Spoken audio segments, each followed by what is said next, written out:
Zack continued to observe until the lava cooled into brown-black glass. After a moment, seeing no further movement, Zack slowly fell back to the roof of a building. Sporadic battles are still ongoing on the streets, but the monsters have almost been cleaned up.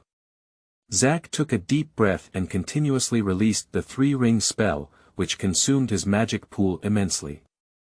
Igesha, continue to lead the team to clean up the city and accelerate residents' evacuation. Ah. Sigh, teacher. Agatha's expression was somewhat dazed.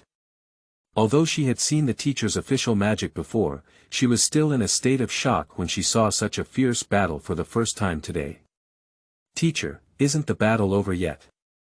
Zack did not answer, but looked at the previous battlefield with a skeptical gaze. Igesha rarely sees the teacher's expression so serious, following his gaze. Although the area has been devastated by high temperatures and shock waves, some of its original appearance can still be seen. Some of the rocky roads at the edges survived the explosion, and several houses are still well preserved. But they all seem to have been partially cut off by an invisible blade, with curved surfaces as smooth as mirrors, hooked together into a standard circle. It's a space exchange, said the black-haired mage slowly. The space within that area has been dug up, and a space from a different world has been filled in. This is the truth behind this abnormal reality. Perhaps the energy released by space friction triggered the initial explosion and fire. In the wizarding system of mages, manipulating space is already considered high-ring magic. This incident is not that simple, I'm afraid it's a major event. Boom. The sound of explosions came from far outside the city, and the ground was shaking. The prelude to the invasion of the mold. Under the sunset, the forest in the north of the city is filled with red mist. A series of loud noises followed, and more red flashes rose and fell on the surrounding land, some in the distant mountains, some on the plains outside the city, and even in the ocean not far from the port. Even beyond the horizon shimmered with eerie red light. The sunset in the sky was dyed with eerie blood, like an apocalyptic dusk. The forest in the north of the city is shrouded in shadows, with large trees swaying incessantly, and a dense swarm of flesh and blood monsters emerging from it. Countless winged shadows are flying densely out of the forest, merging into a group of deformed birds. This place will soon become a vast sea of flesh and blood monsters. Between lightning and flint, Zack thought a lot. If this disaster were to spread throughout the entire duchy, other provinces without formal mage protection would probably not have survived. But at least save the city behind you. Zack let out a light sigh and made a decision in his heart. Looking back at the city, at this moment, the flames were shining brightly on the Kingdom Avenue, and the crowd was still gathering towards the Mage Tower. There is the only star gate in this country, the only escape gate that allows people to escape this world and teleport to other mage worlds. It's too slow, we must buy some more time. Agatha, lead the remaining troops back to Defense Kingdom Avenue to assist Tyrus in evacuating civilians. After that, he looked at his student and said, after the evacuation is over, leave immediately through the star gate. What about you, teacher? Zack flew into the sky without looking back. I will come back in time. End of this chapter.